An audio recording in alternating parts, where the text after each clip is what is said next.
All right. Good evening, everyone, and welcome to our special UMDF webcast on COVID-19, Finding Joy and Gratitude in Times of Anxiety and Isolation. I'm Kara Strittmatter. I'm the UMDF Meeting Event Director, and with me tonight is Margaret Moore, our UMDF Education and Support Associate, which many of you may know very well. Margaret will be helping us with Q&A and to manage that during the presentation while Ms. Heuer is speaking. I want to do a little housekeeping though before I introduce our special guest. I want to start off with how we will work the Q&A. So I'm just going to respond. So you will see on your screen, you'll see this little Q&A box. It should either be at the top of your screen or the bottom of your screen. It depends on if you're on your iPhone or smart device. Sometimes if it's in a different place.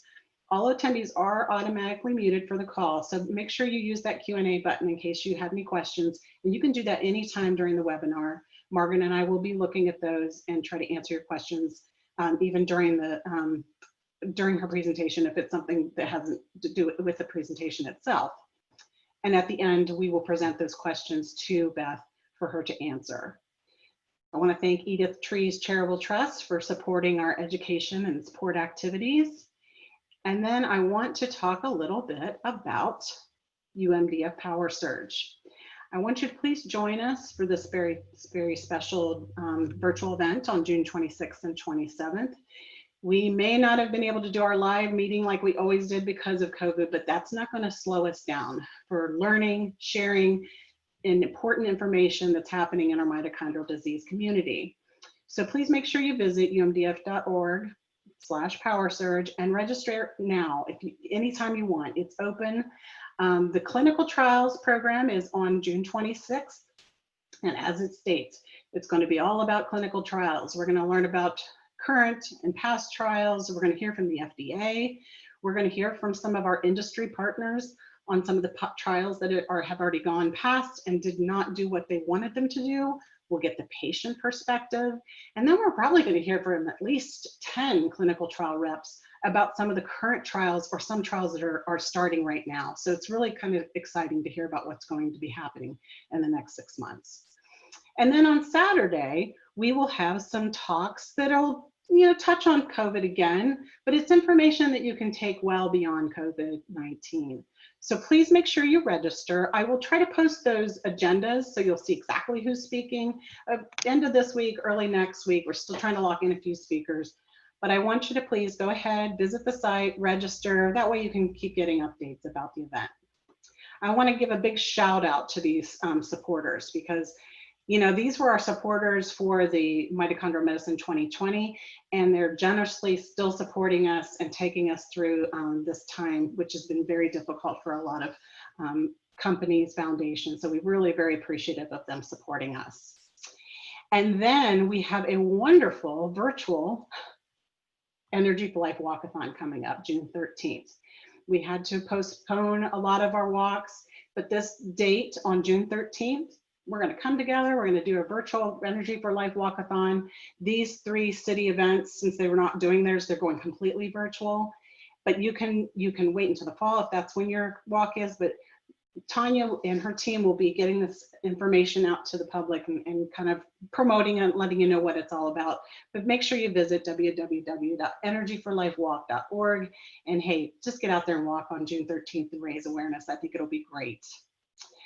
Now I want to, with no further ado, I would like to introduce Ms. Beth Heuer. She's a pediatric nurse practitioner at the Mitochondrial Medicine Frontier Program with Children's Hospital of Philadelphia. So I'm going to stop share and I'm going to let Beth take over. And we're counting on me being able to screen share. Let me find out if I can do this again. Okay, you're still sharing. Stop it. All right, give me a second to figure this out. Share screen, and I'm going to say share, and then I'm going to go to my presentation, which I hope you guys enjoy. And I think I'm up and running. Can you see everything, Kara? Thumb up? Awesome. Okay, so my name's Beth Heuer, and as Kara told you, I'm a pediatric nurse practitioner. I also have a lot of training in and a certification as a pediatric primary care mental health specialist. So, ooh, it's going ahead of me and I don't know why. So I come to you as both somebody with expertise and somebody who's also a novice in finding joy and gratitude at a time when the world is anxious and we're all feeling isolated. So I want to thank you for taking the time out of your day to join in the webinar. So now let's start off with why you're here. And I'm going to make some educated guesses. You either have mitochondrial disease or you care for or about someone who has mitochondrial disease. You probably got caught up in a pandemic this year. And now there's all these things where you have to think every time you touch something from the outside world. Did you have to wear masks and gloves? Yes, I'm sure that you did. And you've probably washed your hands 14 million times this week alone. Have you missed out on anything? Going to school, going to work, any activities that meant anything to you? Weddings, parties, get-togethers? Are you missing friends or your family or your coworkers or your classmates? And have you felt anxious or afraid or worried or unsure about the future? We're not here, unfortunately, for the big fixes. We are here, though, to find ways not to just survive a pandemic, which is our big thing, but to find ways to enjoy the small things and take care of our spirit and our soul and our mind and our sense of peace during what has become a really challenging time. And let's face it, it's normal to feel stressed. It is a pandemic. These are the most important words that I can say to you tonight. You are not alone, and not in a brush you off way. You are not alone. This is our truth. It's normal to feel stressed right now. We've all entered an unknown, and the pandemic has changed a lot of everything that might have felt normal, whether it's school or work or play or shopping or feeling connected. Healthy people are worried about their health, and people with health issues or people who care for people who have health issues face the challenge of trying to avoid getting sick and trying to feel some semblance of normal. It is important to think about what stress is meant to do. Stress is our body's response that basically keeps us from being eaten by a tiger in the jungle. It sets up a fight or a physical response in our body that we're going to fight or we're going to take flight. I want you to have normal stress responses because I don't want you getting eaten by animals, but I don't want it to negatively further impact your health. And all that news, all those worries, it is going to impact us. Stress does impact our health. We can have changes in our sleeping patterns. We sleep too much. We can't sleep enough. We're having weird dreams. Changes our eating patterns, having trouble concentrating, having headaches, kind of feeling restless and kind of like you want to crawl out of your skin. Many people are feeling more muscle tension, more aches, and more pain. When we become stressed, our bodies want to seek more information from around us. What do we need to know to stay alive, right? So we overfocus on news and social media for information. And then a lot of people develop unhealthy coping skills. That might be eating too much, binge watching too much, becoming hard on yourself because you've eaten too much and binge watched too much. There are a lot of ways where your ability to cope becomes unhealthy. And we're all just trying to take it day by day. It's fair to acknowledge, though, that living in the now is hard. We might not have all of our support people around us. For many people, their finances have changed. And for most of us, our plans have changed. We might be mourning the loss of basically the 2020, the year, the life that we had envisioned for right now. But the truth is we never know what the future is going to bring. And the now is really all that we have. And you don't want to deny or stuff down your feelings, but you want to find good ways and safe ways to express them. I'm going to talk a little bit about journaling and writing things down tonight. And it is okay sometimes to yell into a pillow or cry. Briefly, this is okay. You got to let out those feelings. It's really important to have somebody that you can talk your feelings out with, whether it's a friend or a family member or a professional therapist. You can use creativity to express your feelings. It might be drawing, it might be coloring and adult coloring books. Those things are really great stress relievers. I plant flowers. I call it my dirt therapy. There are other things you can do. You can dance through those feelings or breathe through those feelings or walk through those feelings. It's important to feel them all the way through. So let's just acknowledge and accept those feelings and move on. Life is going on around us. And I know that your feelings might include stress, anxiety, overwhelmingness, loneliness, helplessness, anger, maybe some guilt. Oh, people are doing things for me, I feel bad. Or, oh, he got sick and I feel so bad. And you can have guilt through all of this. And we all hate the feeling of things being out of control, or more importantly, out of our control. So you have to stop and think and really focus on what is in your control. Take an inventory of those things. It might be that you have control over the fact that you follow the latest information and advice. It might be another thing that you have control over is the focus on what's important to you. Your routine, to some extent, is within your control. Your ability to relax and the things that you do to relax are within your control. Your ability to cultivate connection, you have to take control of that. You can take control of that. How well you eat, how much physical activity you get, those are things to some extent that are within your control. And it's good to own them. And then your ability to seek support and your ability to offer support are also within your control. So when it comes to the news, hopefully I have somebody online who's old enough to remember Dragnet, where it was just the facts, ma'am. I don't want to hear all the other stuff. Just tell me what I need to know. And when I think about all the information and misinformation overload out there, I think of it like eating an elephant. Seriously, how do you eat an elephant? One bite at a time. And frankly, there might be elephant parts that you decide you don't want to eat. It's okay to take the news in small bites, and you'll feel less anxious if you make sure that you're just getting the facts. And you might just choose that you want to snack on what you need to know for your life today. Things are yellow in my county. Check. I need to wear a mask outside today. Check. Oh, social distancing. Check. I know what I need to know today.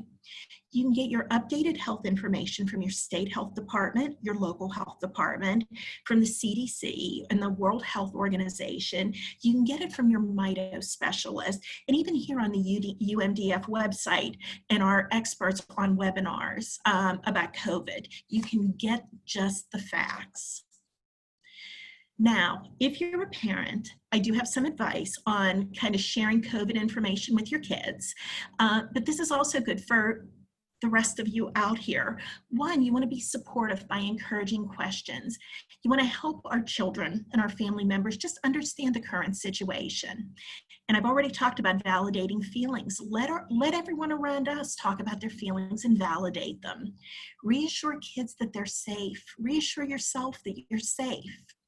Help create routine and structure. Help our young ones express their feelings through drawing or through other activities. And it's important that you also clarify misinformation or misunderstandings about how the virus is spread.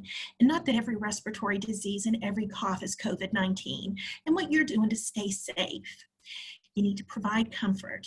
You need to have a little bit of extra patience with our kids, with our parents, with ourselves.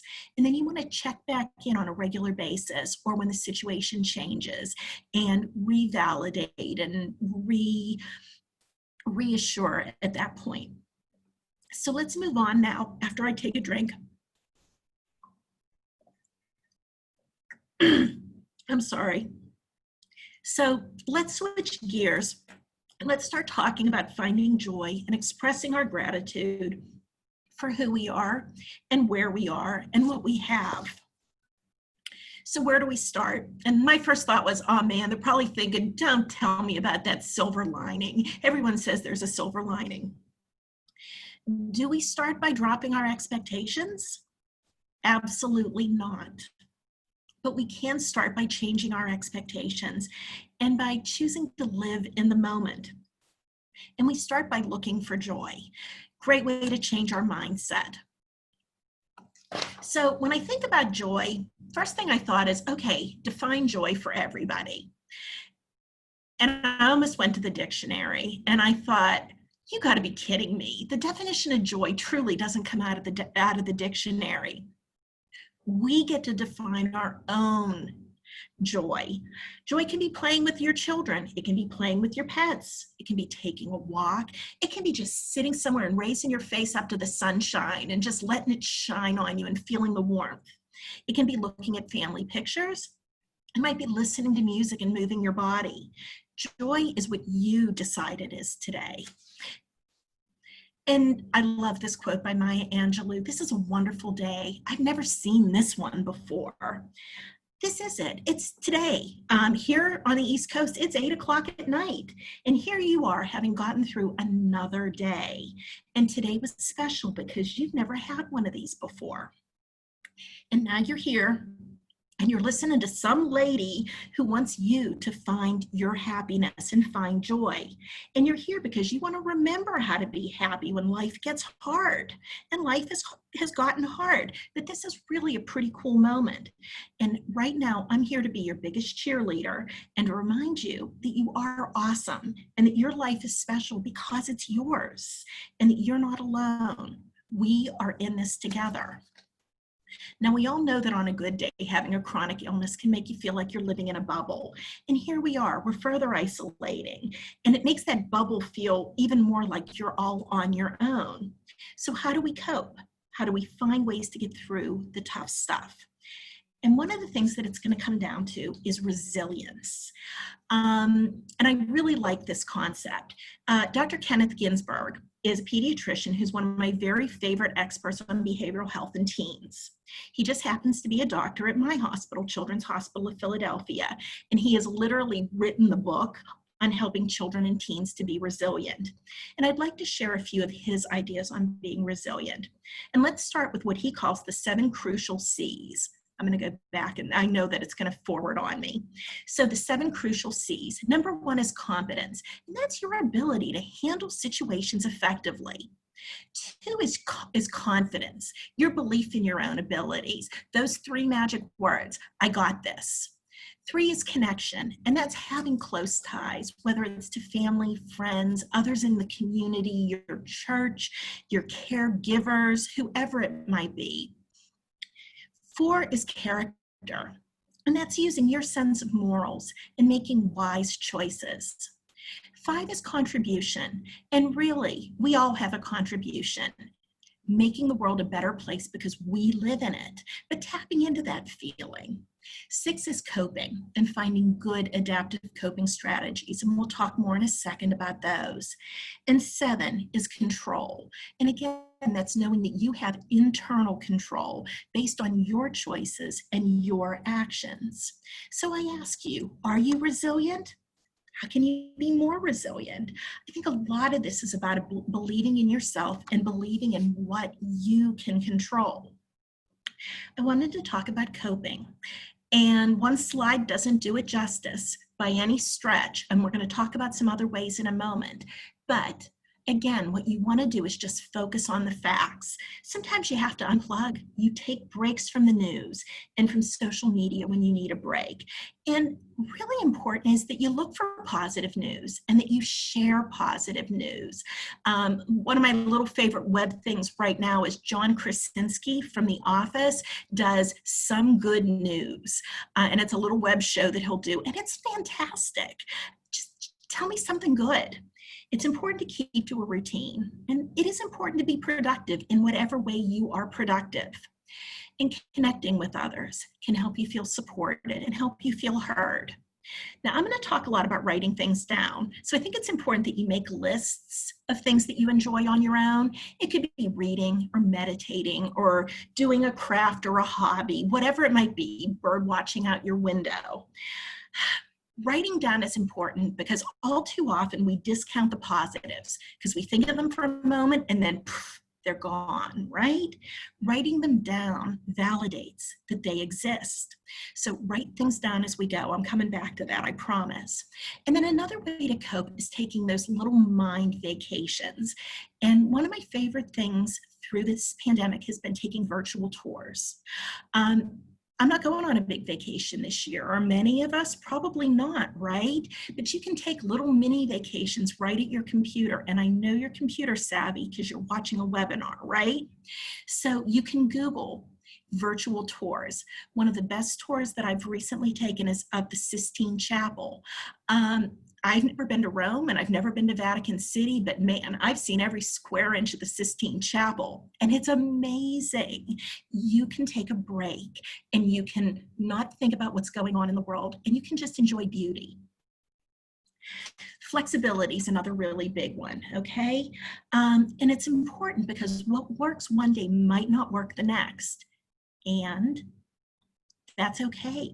It really is. It's important to figure out how you can be okay with the changes around you. I think this is another big part of resilience and tapping into that control.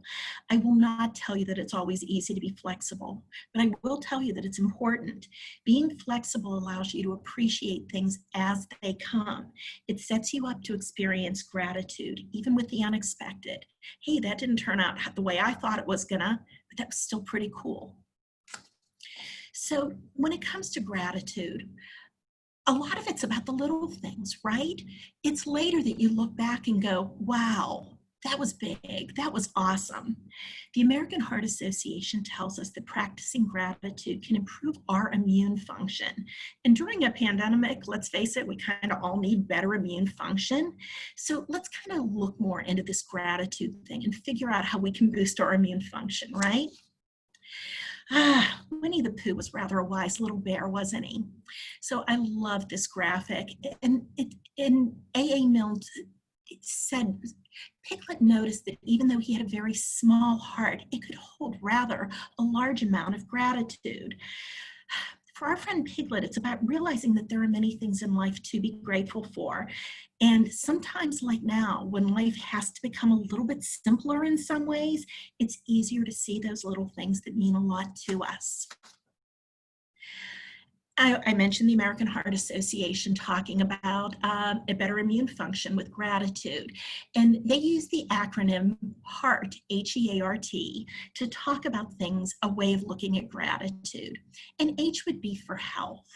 And whether your health is good, fair to middling, meh, I want you to think about what your body allowed you to do today and feel that gratitude. E in heart is for eat. What nourishment did you provide your body with today? Did you have a favorite meal? Did you savor something that just really tasted or felt great? And also the A, activity. Did you do something that you really enjoyed? And again, don't just reflect on the moment, savor it. Think that word. Think about really enjoying it to its fullest. The R in heart is for relationship. And did you see or did you talk to anyone today who brought you joy? Whether it was even the smile of a person who brought you groceries. And believe me, that person in the mirror counts. You are allowed to feel joyful that you're here today and that you've got a smile and you have a lot to offer the world. And T for time. There is no time like the present. Allow yourself to be grateful for the fact that you're here. I'm grateful for the fact that you're all here with me tonight. And you can start, whether it's a gratitude journal or you can start a gratitude jar and just on little slips of paper write what you're grateful for the day. Fold it up, throw it in the jar. It is so fun to look back and remember those moments. The moments of joy that string together and make a life. Sure, honestly, there are not so fun moments. There are painful moments and there are disappointing moments in life, right? But we're here to think about what we appreciate today. And life's like a tapestry with all of those moments woven together. But let's focus on the beautiful threads. That's what we're here for tonight. The next idea is really finding beauty in everything around you. Beauty is everywhere, and it can be really simple. Beauty is in smiles. It's in freckles on your nose. It's in sunsets, and it's in the way, the rustling of trees and the sound of birds chirping. We have bluebirds right now, and they bring me joy every day. They peck on my window because they see some other bird in the mirror that's, or in the window reflecting back at them. And they bring me joy. It's the feel of a hand on yours or in yours, provided you're not sick and that you've sanitized appropriately, right? It's in smells, the smell of a cup of coffee. It's in tastes, the first bite into an apple or the taste of a strawberry. There's beauty in the mundane, but you need to open your eyes, you need to open your heart, and you really need to see it and to feel it. And there is so much beauty in imperfection. When I think it's in China, where when a piece of pottery breaks, they put it back together with gold. And so it's pieced together, and you can see the beauty in the break, and kind of cherish that. It doesn't have to be perfect to be beautiful. And speaking of beauty, let's talk about your body and then how you take care of yourself and how you take care of the people that you love. Caring about yourself and caring for yourself is a way of expressing gratitude for the here and the now. Taking deep breaths. Research shows that taking slow, deep breaths actually calms our autonomic nervous system. It reduces symptoms of anxiety, and it promotes feelings of relaxation. I'll talk about square breathing in a moment, but let's do a moment of belly breathing together. So you just want to sit back and get a little bit comfortable and take your hand and put it on your belly. Now, breathe in slowly through your nose and feel your belly fill with air like a balloon. Next, you want to blow all the air out slowly and gently. Do it through pursed lips like you're blowing bubbles, and feel that belly go soft and flat again. And go ahead and do it one more time, where you put your hand on your belly and you take that nice deep breath in through your nose and you blow it out through your mouth like you're blowing out bubbles. You can do this for a few moments or a few minutes anytime that you feel stressed. We'll talk in a few moments about meditation. Here's where I make my plug for exercise. You have to get some exercise regularly. Remember that exercise helps healthy mitochondria to grow. It's also a really powerful distractor. It decreases muscle tension, and it increases anti-anxiety neurotransmitters in the brain, like serotonin. You can stretch. You can take a walk. You can do yoga. You can YouTube some chair exercises where you just watch and you follow along and get a little movement going. Finally, you need to make sure that you're getting enough rest and enough sleep. It's an important way to be grateful for the body that you have. You deserve that rest.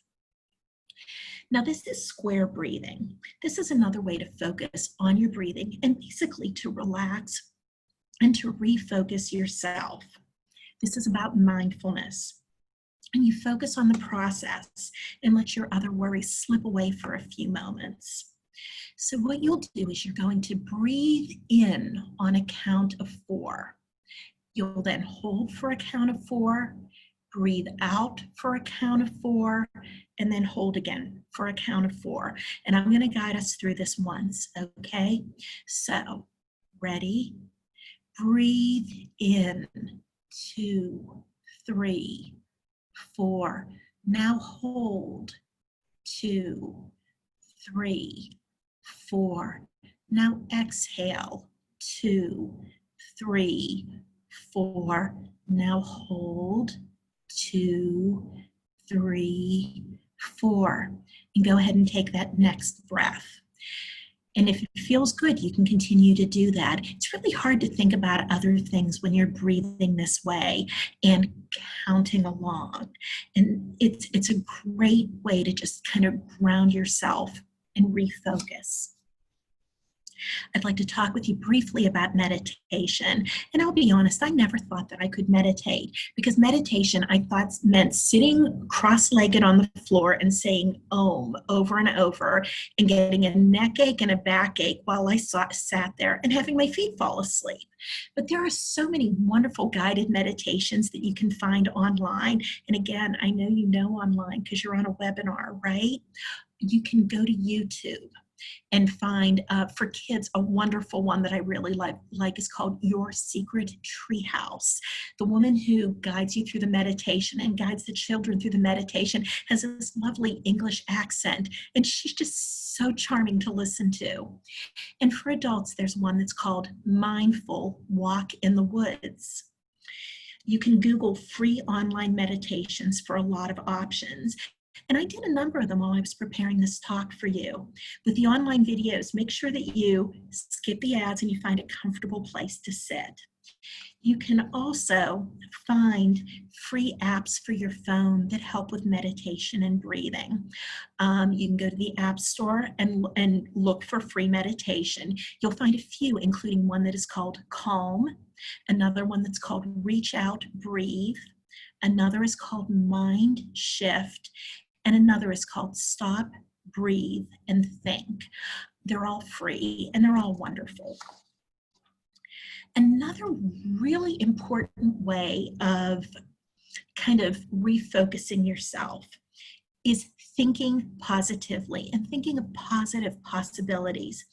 There was a study in the Journal of Positive Psychology who found that people who wrote down 4 positive, realistic things that could reasonably happen the next day were actually significantly happier than people who wrote down neutral things or negative possibilities. So again, don't just hold them in your head, because they're going to slip the next time you have something to think about. Write down some positive, realistic things. Could you hear from a friend or a family member tomorrow? Could the weather be great? Or could it be one of those rainy days where you can just open the window a little and listen to the rain hitting and you get to veg out and relax? Think about maybe what could make you laugh or smile tomorrow. What if you had Think multi-sensory. What if you had like a really great glass of lemonade, or like a really good cup of coffee? Or what about having French toast for dinner? I don't know anybody who doesn't like breakfast for dinner. That's something really positive that you can think, hey, that could reasonably happen tomorrow. Or what if you might do an activity or have a moment with your kids or with somebody in your family that's just silly and wonderful? Don't just think of the possibilities. Write them down and think positively through them. Here's another online resource that I absolutely adore. It's called the 7-Day Happiness Challenge. This is completely free and it's wonderful. There are some simple kind of evidence-based actions for a happier life. The website is www.actionforhappiness.org. And I would really encourage you. This one's a real perspective changer as well. The next thing that I want to remind you of is to be kind to yourself. Remind yourself that you're just doing the best that you can. You're doing the best you can with what you've got. And don't compare yourself to anybody else. Someone might be doing it a little differently than you. Someone might be having their own struggle. Here I sit tonight talking with you about being kind to yourself.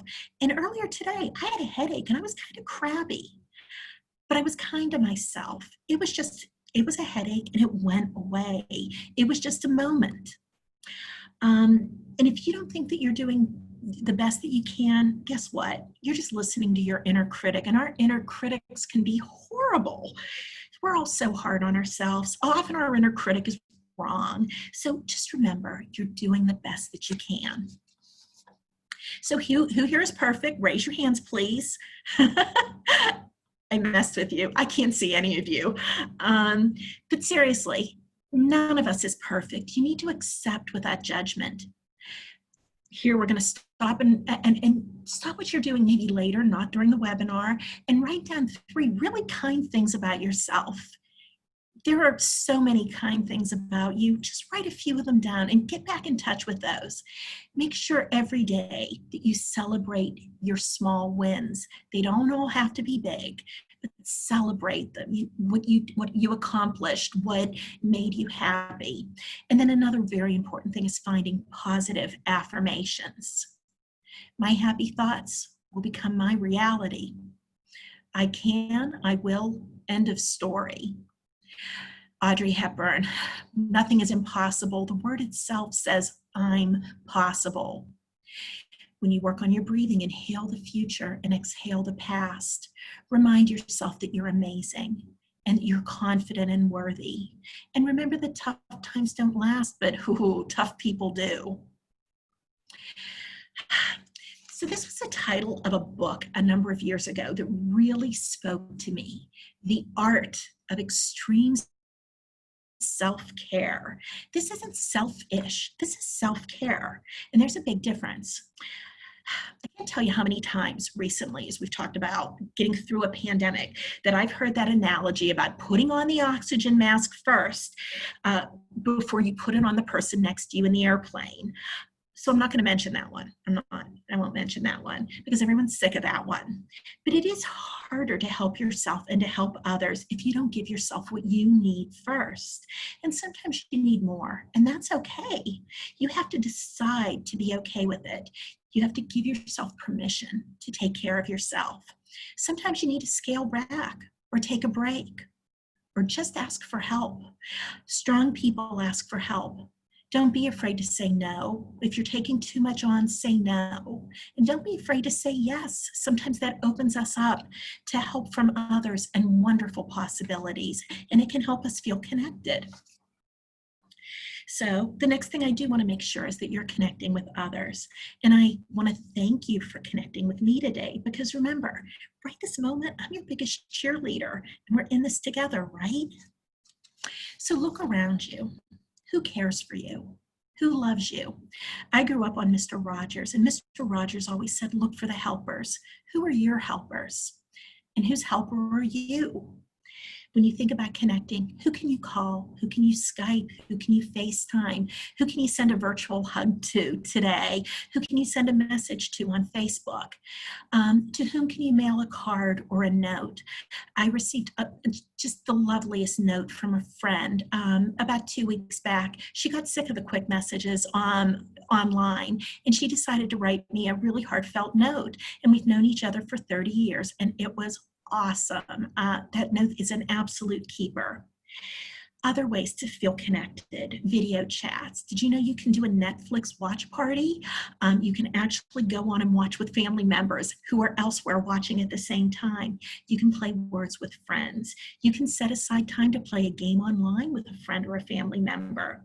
You can talk to a volunteer listener on a helpline. Did you know you can do that? You can totally do that. You can have virtual lunches or coffee dates or non-alcoholic happy hours.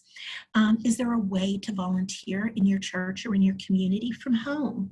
Can you make masks? Can you call other seniors who might be isolated? Can you sign up for a group or cause that needs phone support or online support? Can you check in on a neighbor? Can you run an errand for someone who can't? Or ask someone to run an errand for you? Or if you have someone running an errand for you, can you call a friend and say, hey, I've got somebody running something for me. Is there one or two things you need as well?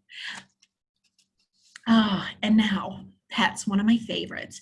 Researchers at Washington State University found that just 10 minutes of petting an animal releases oxytocin, which boosts mood-enhancing chemicals such as dopamine and serotonin, which are our body's way of reducing stress. So if you have a pet, great. Is there a pet you can borrow for 10 minutes? If you happen to be in the Philadelphia area, I've got 3 lovely pets right in front of you that you can borrow for petting. It's amazing what that can do, and it really is scientifically shown to help. I told you I wasn't going to mention that silver lining, didn't I? But I'm gonna, because silver linings can exist if you can work on changing your mindset. It's important to remember that we can't control everything that happens, but we can control how we react to it. Every day isn't easy or perfect, but there is joy around you. And sometimes you need to open your eyes and your ears and your nose and your heart to feel and taste all that joy around you. And there can always be things that spark gratitude. And remember to write those things down. Keep a gratitude journal. It'll help ground you when things get tough again. And before you go to sleep tonight, count your blessings. I'm going to stop and I'm going to be thankful that we had this time together today. I'm so grateful that you joined me and that you opened yourself up to opportunities to find joy, even when things aren't easy. And I realize they're not always easy. So I have just a few housekeeping slides, and then we're going to make some time for questions. My first slide is sources for credible pandemic-related health information. And on top of the 1-800 number and the website for the CDC, there's also the website for the World Health Organization. And again, you can look to your state and your local health departments for more information. Next are the coping resources.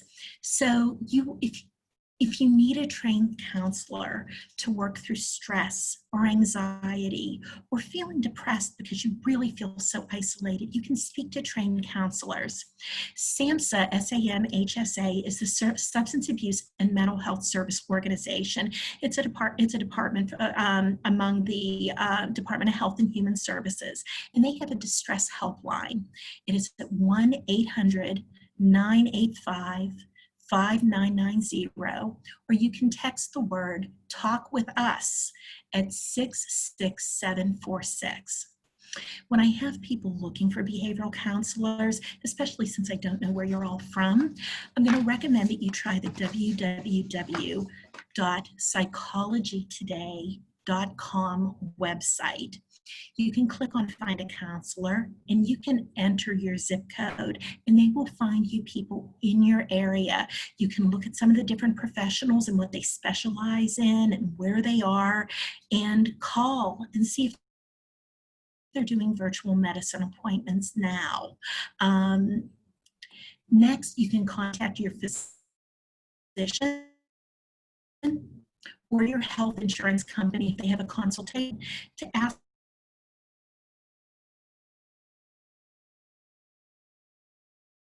or your health company if they have an traumatic stress network. So that's www.nctsn.org.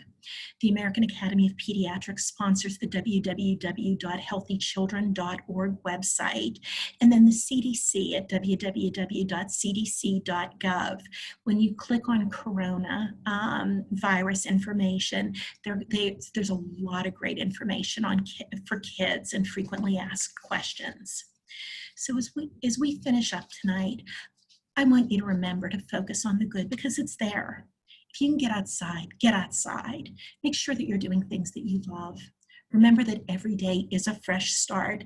Not every day is going to be perfect, and not every moment and every day is going to be perfect, but we get to start fresh every day. Keep being brave. It might feel hard sometimes, but you're doing a great job.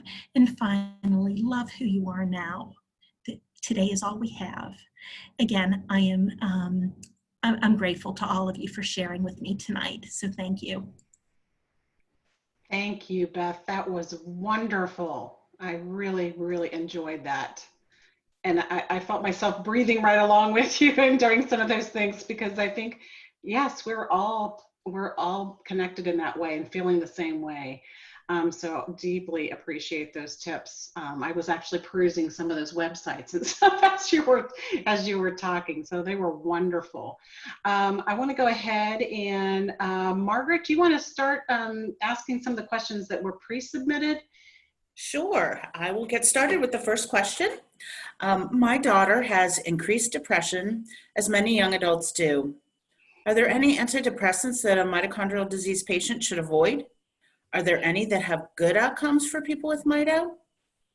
So to be honest with you, there are no antidepressants out there that are a no for mitochondrial disease. We use a lot of them, and they're all extremely effective, but you have to find the right one that works for you, and sometimes that takes a little bit of time. With the newer antidepressants, and when I say newer, I'm talking like 25, 30 years old. They're the selective serotonin reuptake inhibitors. They can all be very, very effective, but it can take 2 to 4 weeks to start seeing some effectiveness with them. And not every med is like the magic bullet for everybody. And I know anybody who's on meds for any reason knows that fact, period.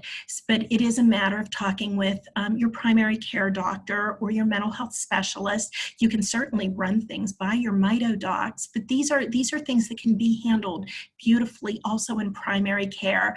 I prescribed a lot of them over the years, and I wouldn't turn you against any single one of them, but be patient and try to find something that works.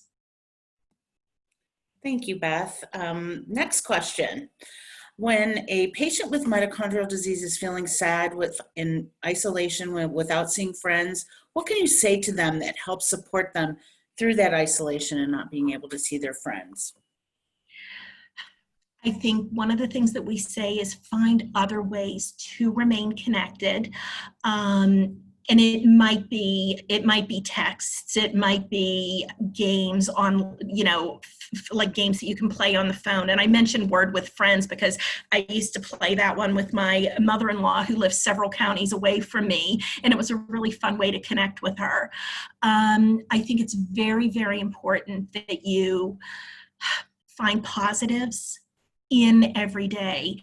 And when you're feeling more depressed and more isolated, that's the time more than ever to write those things down as well. I think journaling and writing down things that you're grateful for, writing down kind things about yourself is going to help you kind of refocus and ground yourself a little bit. And sometimes you need outside support, going on the Psychology Today website and looking for a therapist if you don't have one, calling one of the helplines and seeing if they can find somebody to help you as well. We all need to feel connected. We all need to feel loved. We all need to feel like we have some semblance of control. So writing down those things that you feel in control about may be helpful too. It's some of it's refocusing, but you can't discount the power of positive thinking. It's not everything, but it's so important. Thank you. I think that applies to all of us. Mm-hmm. The next question. My daughter has MELAS syndrome. Her anxiety since the shelter in place and having to wear face masks has kicked in over time. How, or is there a way to calm her down more effectively than having to give her a Xanax every time it starts to kick in? I really don't like the idea of having to throw another med at her all the time as an easy way out. Sometimes, and I will say this for Xanax or Ativan or Valium or Klonopin or any of those, that class of anti-anxiety medications, they're good at, they can help in a pinch with something very acute. But if you're experiencing long-term anxiety and you're experiencing longer-term sadness, looking for a longer-term medication may be one thing that can be helpful. I look at medications as just one of the tools in a toolbox, right? But you can also look at whether it's, exploring together some of the guided meditations or doing the 7-day, doing that 7-day happiness tool, and trying to find some ways to refocus some of that anxiety into feeling a little more in control of a few things and finding joy and finding gratitude in your own life are just a few of those things that you do have that piece of control over. No one can define your joy for you. So, but her daughter and each of us can look for our own and feel a little in control of that. Thank you. This is an interesting one. I'm curious to hear other opinions on how individuals with mitochondrial disease plan on re-entering their community when stay-at-home orders are lifted. I am struggling personally, as in Ontario, Canada, some of our businesses are starting to reopen. I still feel unsure of how safe it is given our mito population of being higher risk of serious complications.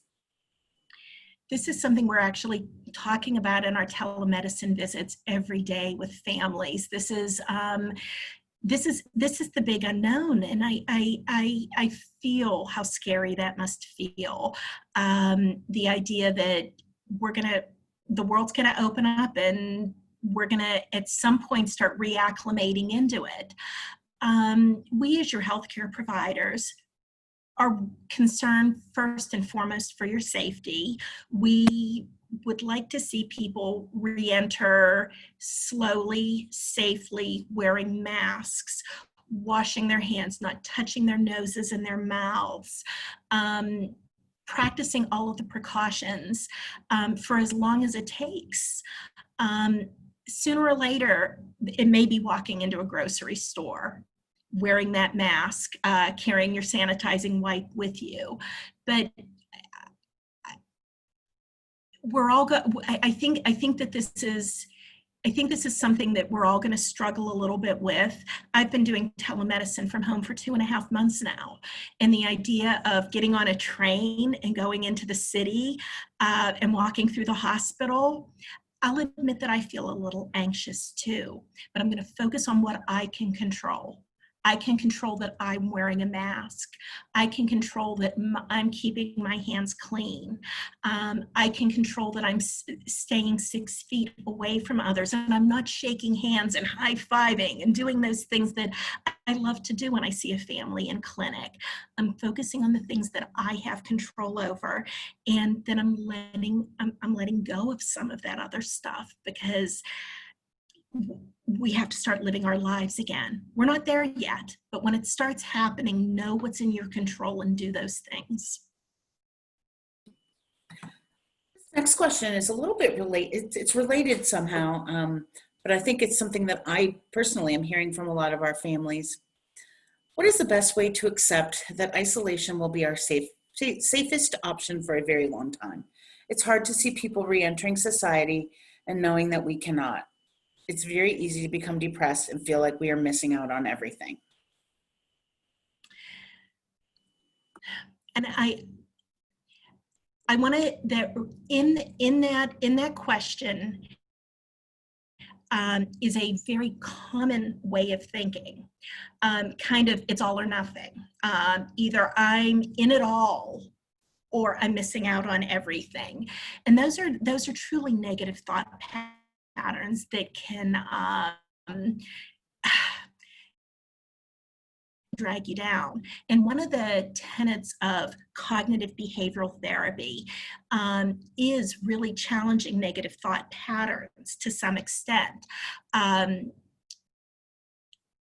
Cognitive behavioral therapy really speaks to how you thinking impacting how you behave, right? Cognitive behavioral. So realizing that the thoughts that you have can make or break how you handle yourself in certain situations.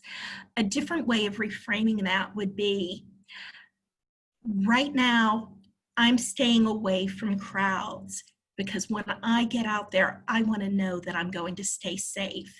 And there are a lot of things that I can enjoy right here at home. And maybe as others are going out, they can bring things to me. And I have control over who comes into my environment in my home, hopefully for you. So you have to challenge some of the negative thoughts and remind yourself of what you do have, and what you're doing for yourself by isolating is really a positive thing right now. You don't want to get sick, and you want to go on living this amazing life that you're living. And so you're pulling back just for a while because this will end. Thank you. I'm now moving to the questions from the Q&A. The first one is about sleep. And I think we all have probably had some different sleep during this time. So here's the question. Is taking clonazepam every other night okay to help sleep? I take Zolpidem the other nights for sleep. I'm 69, female, being tube fed over a year, have celiac and myositis. So In truth, so zolpidem is Lunesta, and that is it is considered a safe sleep agent. It leaves a yucky taste in your mouth, though. But it can help you get a number of solid hours of unbroken sleep. Klonopin is more from the family of anti-anxiety medications, so it might help you wind down a little bit more to fall asleep. Without knowing more about your medical background, part of me would want to defer the rest of this question to your primary care provider. But I think that good rest helps us all feel a little more empowered the next day. So if you're being safely prescribed a medication for sleep and you feel that it helps you, I would encourage you to do that. And I think that's it.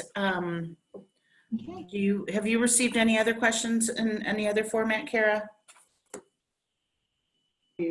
No, we have not received any others. I did want to share, we did have a post from one of our attendees and just thanking for the webinar. It is so important to address mental health during this time, and she's so grateful you are not only educating but also providing resources for everyone. And she's a counselor in training who's passionate about mental health and just wanted to express her appreciation. And same here. We're all appreciative of your presentation, Beth. It's been excellent. I think you've provided a lot of great tools for all of us. Thank you so much. And you know, just because we get off the phone doesn't mean or get off the webinar doesn't mean I'm not out here being your cheerleader, guys. I did have a question. I did answer it. They were asking about the presentation so they can get the resources. Is it all right if we post a PDF or something of your slides? We can maybe have it accompany I mean, we'll have the recording post-meeting, everyone. It will be available, but you know, I'll try to post the PDF somewhere where it's easy to find as well so that you can. I don't want to go 45 whole minutes through me talking again and telling you stories about the bluebirds at my window just to get resources at the end. So please post them. Okay, beautiful. All right. Well, very appreciated. More thank yous are coming across the Q&A, and we really had a great time tonight with you, Beth. Thank you very much. Thank you so much. Enjoy your evenings, everyone.